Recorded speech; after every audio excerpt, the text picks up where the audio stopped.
Okay, good morning, everyone. Welcome to today's TSU Mini Moon online seminar.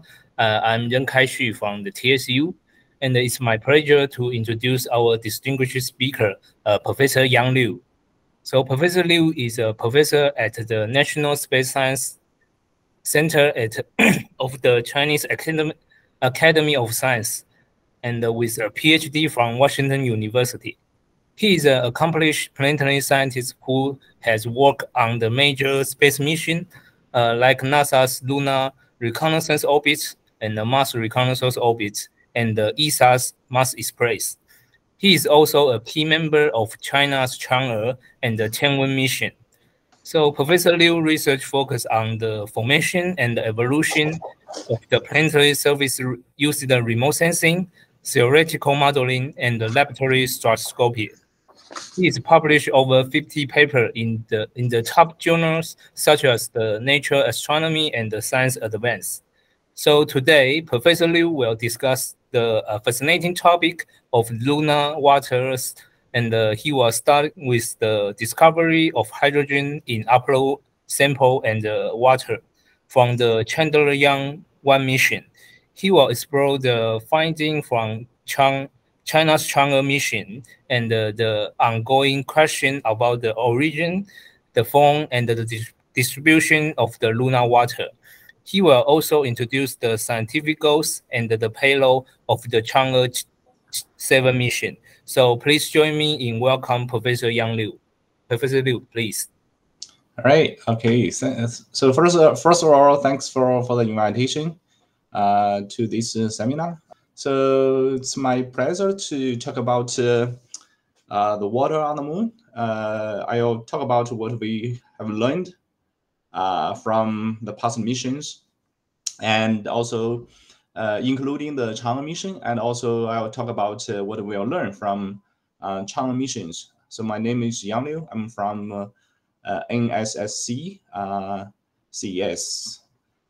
All right, I think so this is the outline of my talk. So basically there are three parts. So first, I will give you an overview of the history of lunar water detection, and secondly, I'll talk about what kind of knowledge about the lunar water we have learned from Chang'e missions, and third, just some perspectives from Chang'e 7 mission, mostly because Chang'e 7 mission is a very comprehensive mission to studying the moon. But here I'll just focus on the water detection on the moon. So as we know, many countries have conducted the lunar exploration missions, including 11 manned missions, which is Apollo mission, as well as 7 flybys and 30 orbiting missions for sampling missions and other unmanned missions. So these exploration efforts have continually deepened our understanding of the moon, particularly regarding the lunar evolution, and also some in the recently I think 20 years, the lunar water is a focus of this kind of exploration. So here's just give you a very brief history, the description of the history of the lunar water detection. So as we know, in 1960, the possibility of water ice at lunar poles was first proposed by Watson et al., and then after the sample return, the bulk moon was thought to be an anhydrous body based on the analysis of Apollo lunar samples. People have found some water-bearing mineral species in a few Apollo samples, but mostly they were attributed to terrestrial alteration. Like if you exposed to the atmosphere. There's water in the atmosphere, so they will have some water rock interaction to convert the primary or igneous rocks into some alteration phases. But people have to think about there might be some water on the moon. So actually the first reports that there might be deposits of water ice at the lunar south pole arose from the bistatic radar observation of very low speed with very low spatial resolution in 1994, actually. So with the telemetry system of climating orbiter as as a transmitter at one of the NASA's Deep Space Network antenna as a receiver. So there's an increase in CPR, which was observed only for the South Pole. So as we know, the CPR is a parameter for radar. The higher signal of the CPR means higher possibility of water ice. So which this observation indicated that there's a there's a possible presence of the water ice in the pole. So that's I think that's the Arecibo telescope here. So this is also a radar telescope. So from this observation, the also can be used to look for the water ice. So based on this observation, even in the sunlit area on the moon, they found some increased backscatter characteristics. So people begin to think about maybe the higher CPR may be related to the surface roughness rather than the only presence of the water ice. So basically, it's not the only possibility for this kind of signal. And then in 1998, there's a mission called a Lunar Prospector. So there's an instrument called a neutral spectrometer on board of this mission. So this neutral spectrometer is can used to measure the hydrogen content on the lunar surface.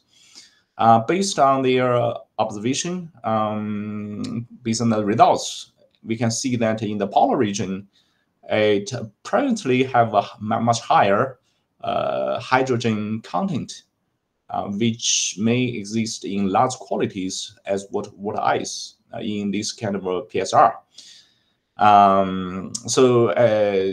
By the way, the full name of PSR is permanently shaded regions on the moon, which means there's some kind of craters in the polar region because it has very low very low solar like some angle between the sunlight and to the surface. So this area can never receive sunlight. So it is dark forever. That means the temperature in this area are very, very low. The ice could be very stable in this kind of area. So that is also consistent with the high hydrogen signals measured by the neutral spectrometer. And I think the first definite detection of lunar water is from the sample. When people people analyze the volcanic glass beads from the Apollo samples, they find some very interesting results. So in these figures, you can see this is the water abundance or hydrogen abundance. You can kind of see that. So the x-axis is the distance, means they are measuring a small sample, small glass piece, and they are measuring the hydrogen content from the core of the sample to the rim. What they find is the core has a higher, the water content. The rim has a lower. This is not normal, because the volcanic glass is like when there's a magma eruption, it is a degassing process. So generally, the rim should have higher. If the moon is very dry, the rim should have higher H2O content. But here we observed a very very high water content at the core. So which means there's must be some water from the interior of the moon itself. So that's the so what the finding is there's about 260 to 740 ppm water content in the sample. This is the first definite evidence for the water detection on the moon. But it is from the interior. It's called indigenous water from the lunar interior. Okay, let's see. All right. And in 2009, the water on the lunar surface was detected by infrared spectroscopy from different missions, including M3, the Moon Mineralogy Mapper, which is an Indian mission, and from the Deep Impact mission, and also from Cassini mission, because all these missions carried infrared spectrometer, which can use to detect the presence of the water based on absorption feature at 3 micrometer. So that is a diagnostic absorption feature due to the presence of OH or H2O. Okay.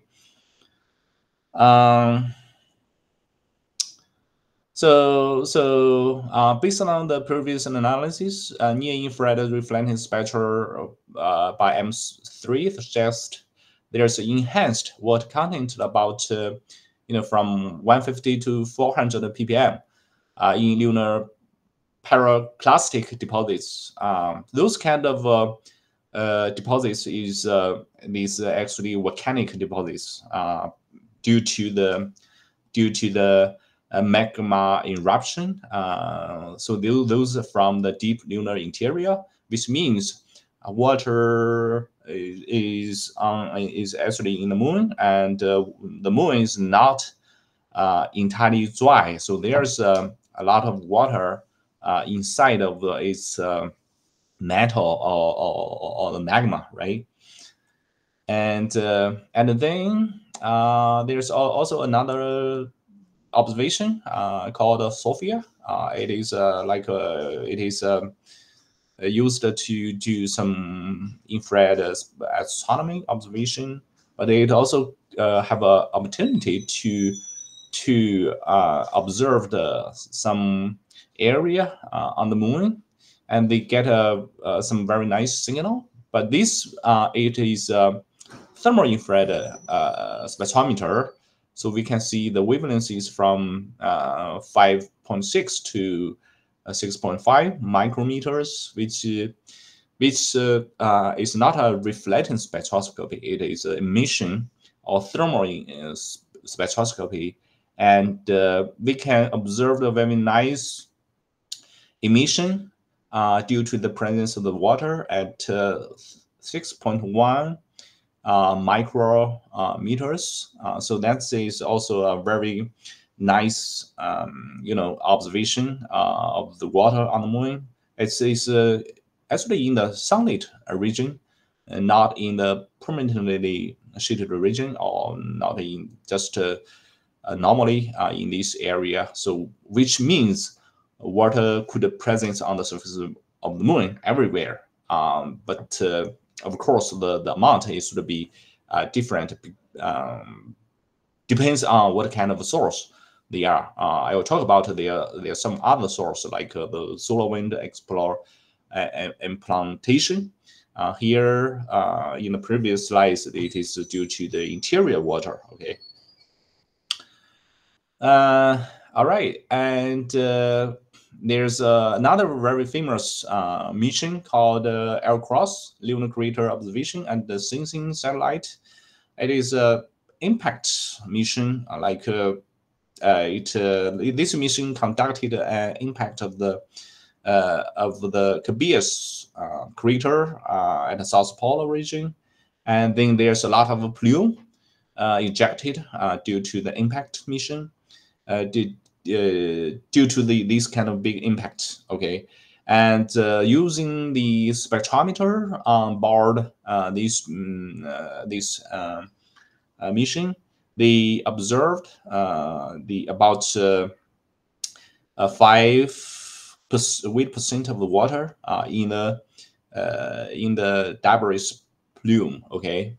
And also, actually, in for the lamp, there's also some other mission from the AR mission using the ultraviolet spectroscopy called lamp instrument. They also observed the enhanced water signature in the plume. So that's a very nice demonstration of that water present in the polar region, actually in the PSR region. Okay. And also using the M3 spectrometer, they actually also observed water ice from the polar region. This map shows the presence of the water ice in the North Pole and the South Pole. In this kind of figure, the green dots are all M3 spectra, and which indicate the presence of the water ice. And also, you can see there's a different gray color here. We can actually see some dark area, which means the temperature. Okay, this temperature is from Diviner spectrometer. The darker means the lower temperature.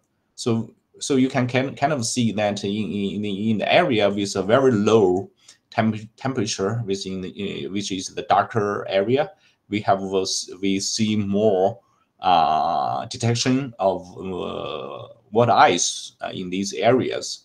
And here is the spectra. Spectra of M3 spectra of water ice. We can see very nice. So the green spectra here is the pure water ice from the lab. We can see there's some absorption features at 1.3, 2 or 3, and also 1.5 and 2 micrometers, and this is consistent with some M3. Okay, M3 observation.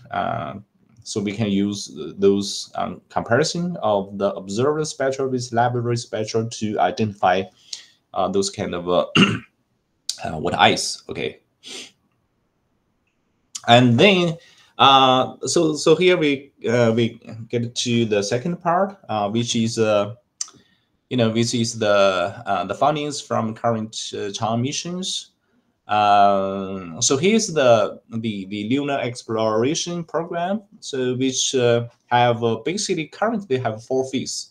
Phase 1 is Chang'e 1 mission, which is a orbiter, and phase 2 is Chang'e, I think Chang'e 2 and 3, which is also there's an orbiter and also a lander and a rover for Chang'e 3. And then there's a phase 3, which is Chang'e 5 and 6, something like that. And also we have phase 4. So currently, Chang'e 5 Chang'e 4 is also lander at the far side of the moon. Chang'e 5, the sample return mission, and the Chang'e 6.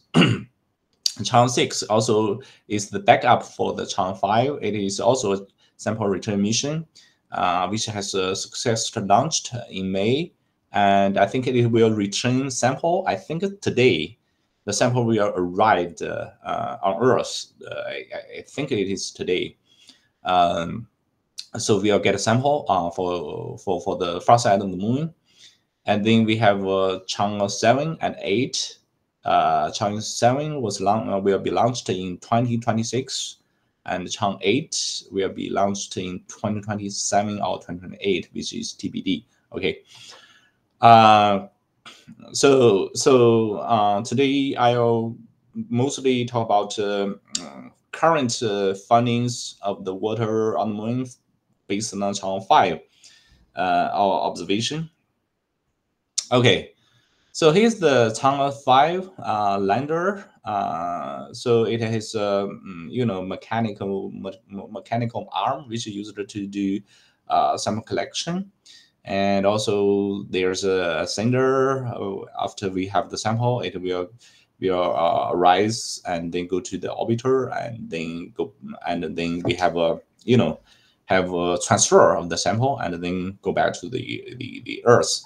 And on here's the lander. On the lander, there's a instrument called a luminological spectrometer. It has a spectral range between 480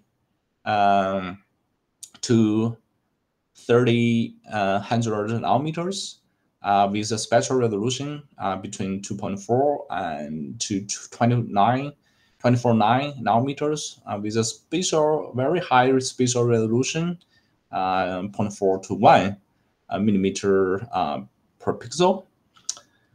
So it has two mode: hyperspectral mode with 588 wavelengths, and also have a multispectral mode with 20 wavelengths. All right. So here's the image of the landing area, and also here's the imaging showing we have taken the spectra, like the white rectangular shape is the is the footprint of the spectra we have collected. Okay. So basically, we have collected valid spectra, like 8 valid spectra. Here's the local time we collected when we collected the spectra, and mostly we take the spectra from the regolith, and there's only D11. We took a collected spectra over a rock. So here's the close look of the rock here, and okay,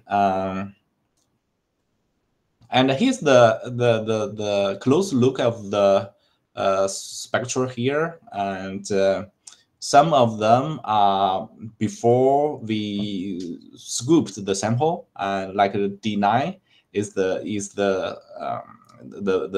view and the spectra we collected before we scooped the sample, like the D17 or D15 is the image after we collect the sample. Like when the arm scoops the regolith, we can see the soil has been disturbed.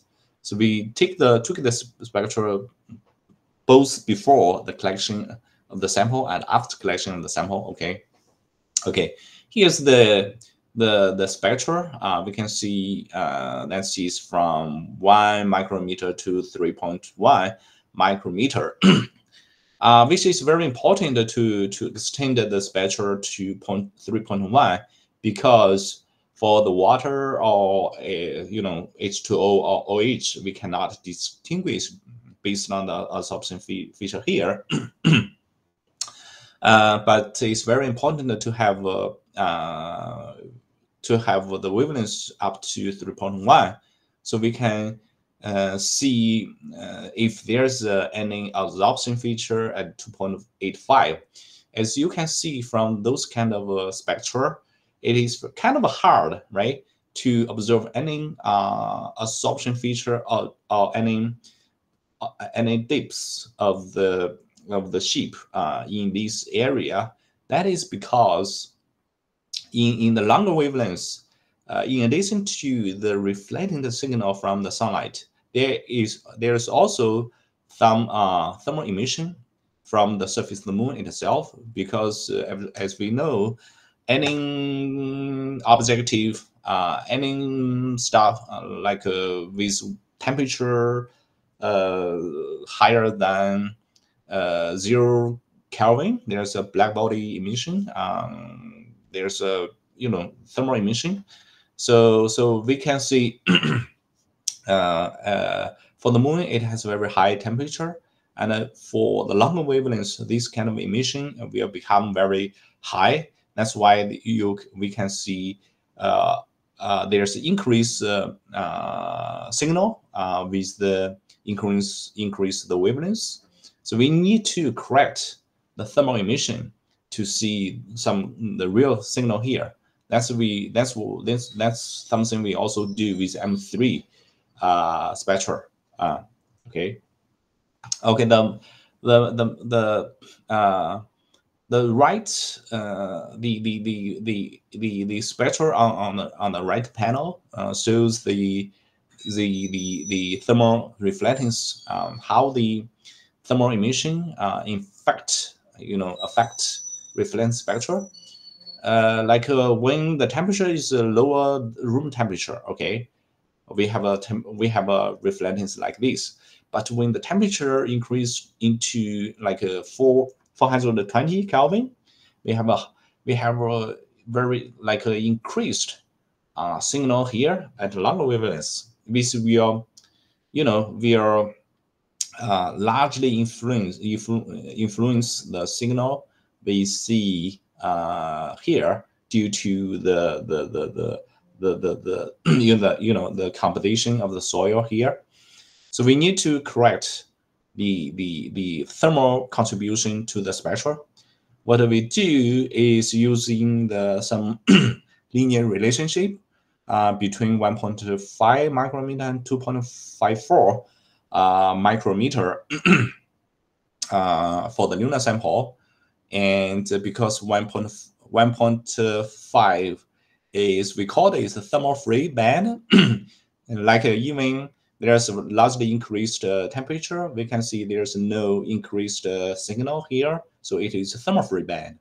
And also we use 2.54 micrometer as the thermal band, because we can see with the increasing temperature, we can see a lot increased signal here. And unfortunately, there's using the lab samples, we can build a relationship between the reflectance at 1.5 and 2.54. Unfortunately, we can see it is a kind of a linear, something like that. And also we have actually we have a empirical equation to describe the relationship between those reflectance at the two band, and then we can use this kind of a relationship to correct the thermal contribution at a longer wavelengths. That's how we do this. Okay.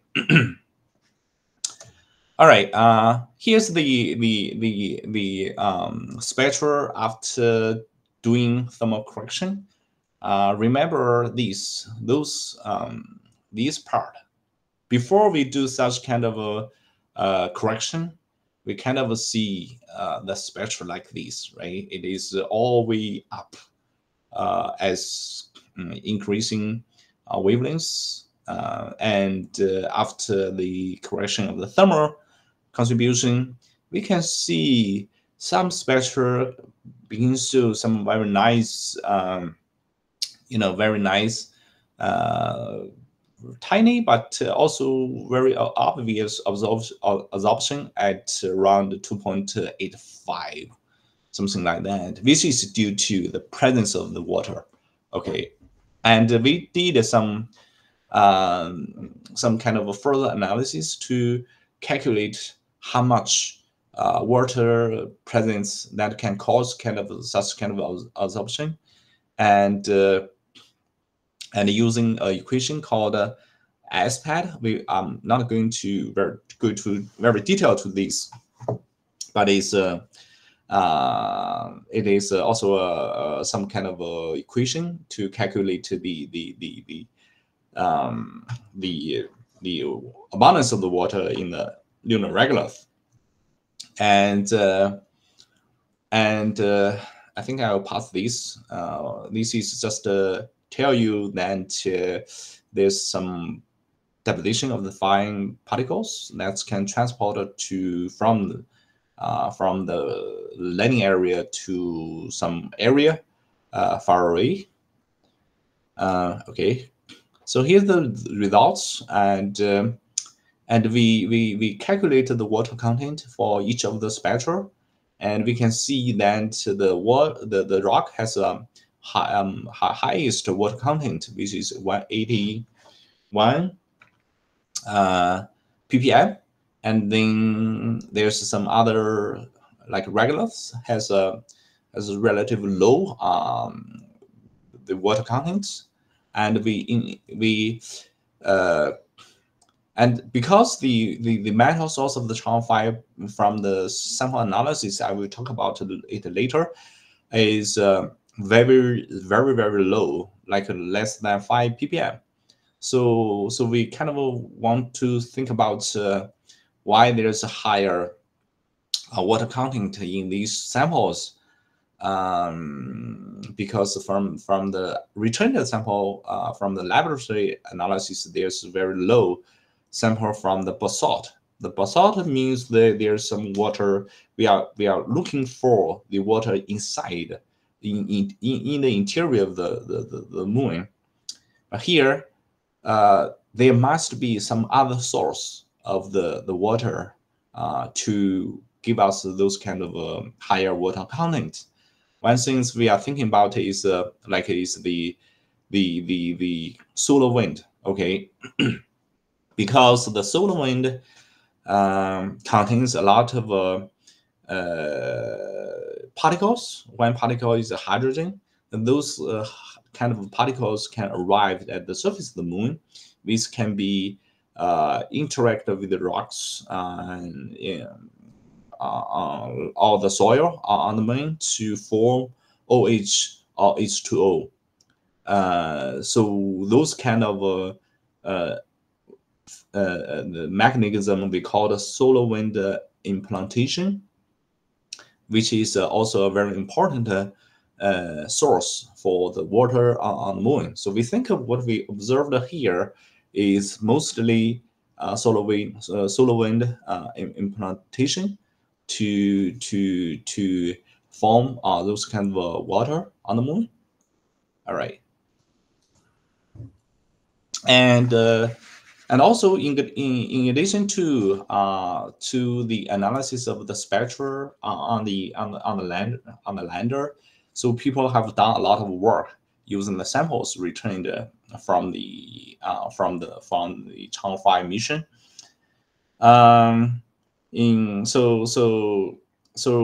So for an example here, the people have conducted analysis of water content and hydrogen isotope composition in the sample using high spatial resolution of we call the now iron probes. The analysis actually targeted melt inclusion and epitite in the basalt to identify the source of water, and also they want to trace the eruption and the crystallization process of the magma. So here what they find the estimate water content in the lunar metal source is only 1 to 5 micrograms per gram, and like 5 ppm. It's very low. Okay, very low. So this kind of give us a sense of the in this area where there's eruption of magma at the Chang'e 5 landing site. The moon is very dry. Okay, that's why we think about the source of water here mostly from the solar wind. Okay, that's from the sample analysis to look at the basalt to see actually using the appetite from the basalt to see if there's an interior water in this area. Okay, and also and also the analyzed some water content and hydrogen isotope from impact glass beads. Okay, from Chang'e 5 return sample, and what they found is that what content in the lunar impact glass bead can reach about 2,000 ppm. It's very high. Okay, and also they have a distinct also a distinct pattern, like in the rim they have very higher. In the rim they have very higher water content, but in the core area they have a very low water content. This is in contrast to in the beginning I'm talking about using the glass bead. They find in the core area they have a higher water content. So here these results can indicate that is in the rim of the sample. This is the very small impact glass bead. Okay, this means in the rim the higher water content is from the solar wind implantation. So that is the solar wind derived water. Is not like the water from the interior of the moon itself. That is also consistent with this observation. Okay. All right.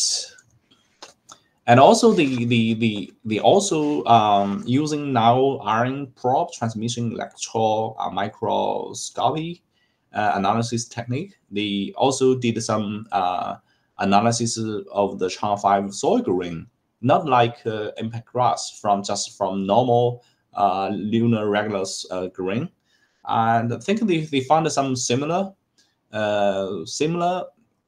like results, like in the rim, like in the top surface of the grain, they find a very high hydrogen content. Okay, but with the depths of this kind of observation, with depths of the this grain, they observed a very low hydrogen content, which means those kind of water are mostly in the top surface of the grain, and it must be solar wind derived water. This is also consistent with the previous slides. And then they did some other analysis using the infrared spectroscopy, and also now iron probe analysis. And similarly they found actually some H2O signature in these kind of samples, which is also consistent with the previous study.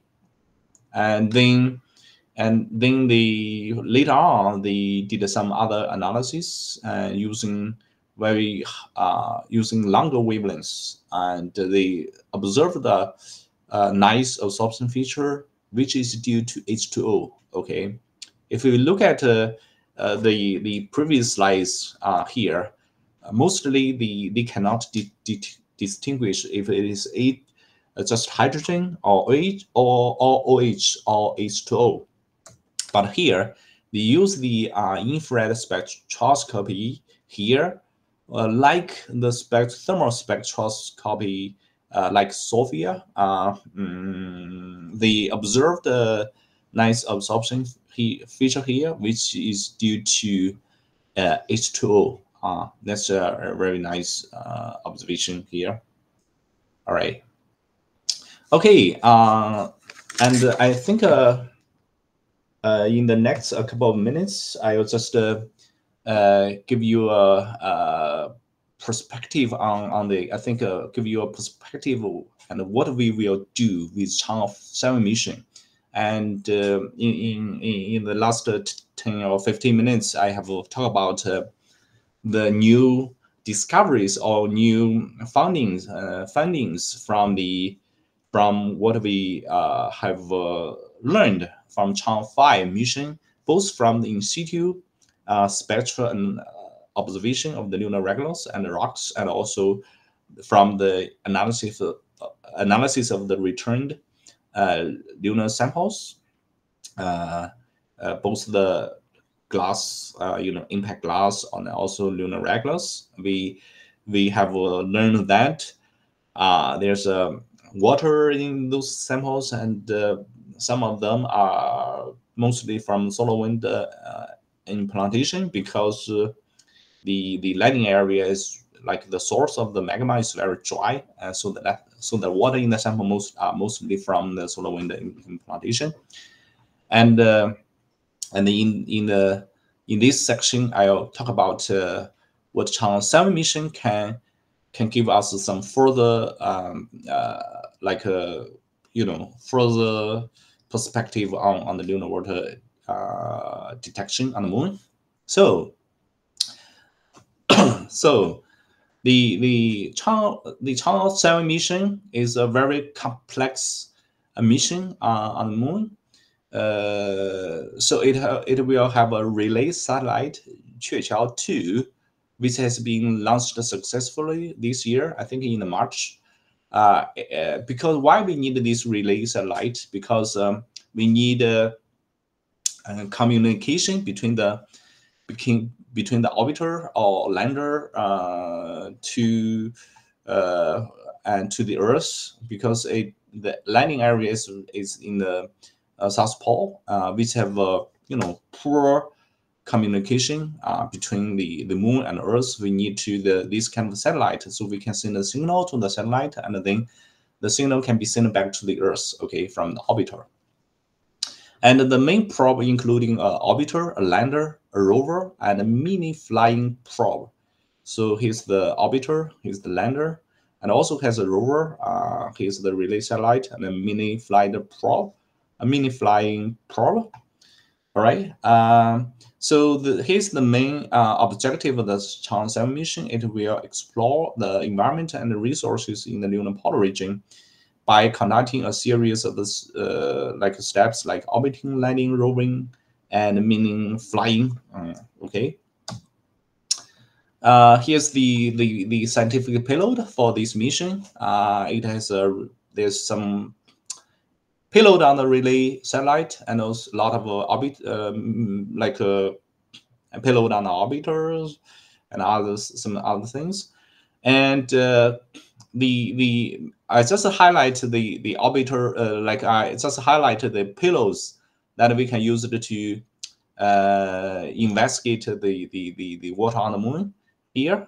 So I go through each of the payload in next few slides.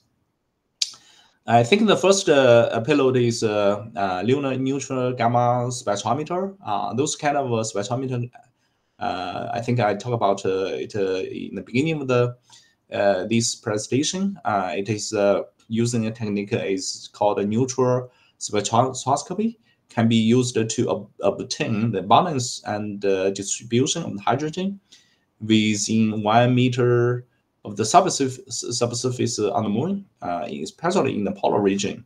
So this we will use these to get the global map of the hydrogen distribution and abundance, especially in the polar region. Okay. The second payload is called a water and volatile detection payload.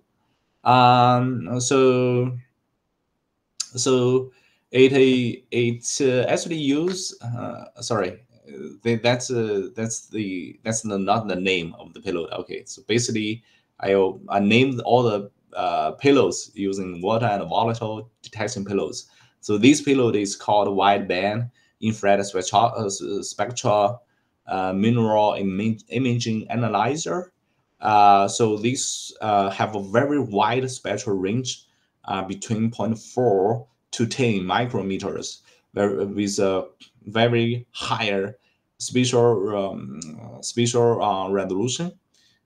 Sorry, I think this is not correct. The spatial resolution is about I think 70 meter per pixel. Here's the spatial resolution, and this because we can see the spectral range have a very wide range. It covers 3 micrometer absorption feature due to H2O, and also it contains the thermal infrared range that can use to map the H2O using the signal at 6.1 something like that micrometer emission feature. So it can use it to investigate the content and spatial distribution of the surface water ice in the polar region, and also the water across the entire lunar surface. Okay. And then we have also a radar, meaning miniature synthetic aperture radar. It can use it to investigate the distribution and the forms of water ice in the lunar region, particularly in the PSRs. Okay. Here's some specification of this instrument, and particularly I want to see that it has a resolution better than 1 meter per pixel. And here is called the lunar soil. The next payload is lunar soil water molecule analyzer. I think this is very, very nice, very nice instrument, and also it will be carried on the mini flying probe. So here's the lander, and there's also a mini flying probe here. It can flying in just directly into the permanently shaded area and do some in situ analysis, because in these kind of PSRs, it has very, very highest possibility of the presence of water ice. Okay, so there's a instrument called some kind of a spectral technique can use to measure the presence of water ice, and also they can obtain the hydrogen isotope data at the landing site. The hydrogen isotope data is very important, because from these data we can kind of analyze what kind of source of the water. We have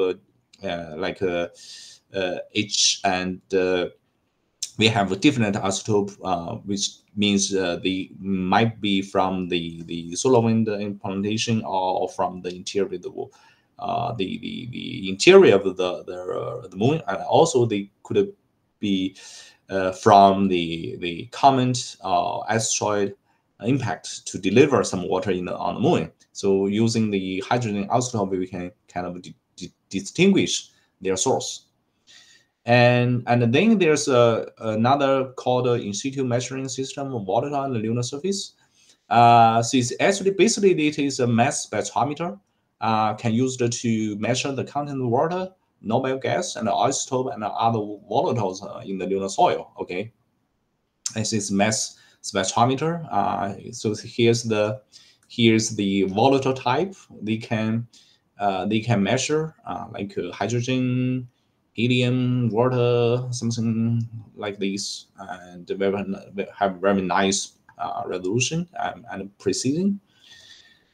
All right, and I think the last one is the lunar Raman spectrometer, and this instrument is mostly used to to identify, to study mineralogy on the surface. But in addition to that, it can possibly identify some hydrated minerals on the moon, like apatite contains some water in its crystal structure, using the peak around 300 wave number to look at for if there's any water in this kind of mineral. Here's some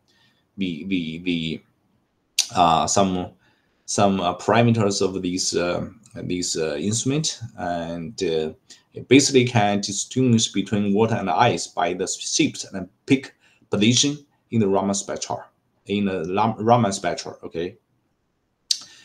Okay, so I think I have gone through all these kind of instruments used to do the water study on the moon by Chang'e 7. So here's actually the starting of the water on the moon is the first scientific objective of the Chang'e 7 mission. Particularly, we will investigate the water, ice, and volatile components in lunar soil. Chang'e 7 will help review the distribution and content of the water ice on the lunar surface, especially in the PSRs, polar shaded region, permanently shaded regions. Okay, and they will carry out analysis of the volatile components of the lunar soil, and also they will do in situ analysis of water ice and I think the direct goal is to confirm the presence and origin of the water ice on the moon, because they are very, very important for understanding the formation of the moon, and also the magma ocean hypothesis of the moon, and also the subsequent evolution of the moon, so on and so forth. Okay, so okay, I think that's all I want to talk about. Thank you very much. Any questions? Oh, okay. Thank you, Professor Liu, for such an engaging talk. So it's great to hear that the lunar sample are returning to Earth today, right? Yeah, I think it is today. Yeah. Yeah. I hope everything is going well. Thank you. So now it's the time for the QA. Does anyone have any question? Please feel free to turn on your microphone and ask Professor Liu. Thank you. So I have one question, but I'm not an expert of the moon, but I'm just curious. I know that China has made a rapid progress in space exploration and has achieved significant results. As far as I know, the recent Tianwen-3 mission, right, which ambitiously aimed to bring back the sample from Mars, right? Right. And it's a testament to this progress. I'm curious to know if China have any plans for future exploration of the outer planet. If so, which planet is most likely to be the target? Yeah, I think we are looking for. Right now, we are like planning for Tianwen-4 mission. So Tianwen-3 mission is for Mars, right? For Mars sample return. So Tianwen-4 is a mission to investigate the Jupiter system. So we will send a spacecraft to Jupiter to study the all kind of things about Jupiter, and also possibly we are also to have the mission also to target the one of the Jupiter's moon. But right now I'm not sure which one. Possibly Callisto and Callisto. Yeah, or something else. I think they are still talk about which moon is good to go. Okay, because I know the JUICE and the Europa Clipper, they will go to the Jupiter icy moon. So right, I think Callisto is a very interesting target. Yeah. I think they will go to one is go to the Europa, and another one is from I think another one is go to Enceladus. I think I'm not sure. I Enceladus, the Saturn moon. Yeah, I think it's the Saturn's moon, Juice, Yeah. right? I kind of forget. Yeah, I think it's Juice going to the Enceladus, something like that. But for Tianwen-4, I think it's good to go to another icy moon, so people can compare the results from different icy moon, right? Yes, that's right. Yeah, I'm looking forward it happen. Oh yeah, very exciting. Yeah. So, any other question? Okay. Okay. If there are no more questions, I think it's about time. It's 11 o'clock. Yeah. Okay. So let's once again thanks for Professor Liu for today's talk. All right. Thank you. Thank you. Yeah, we have one more talk on the July 4th. So please visit the TSU website for more information. So thank you all, and thank you, Professor Liu, for joining us today. And we will see you next time. Okay. Thank you. Thank Bye. you. Thank you. Bye-bye. Thank you. Bye.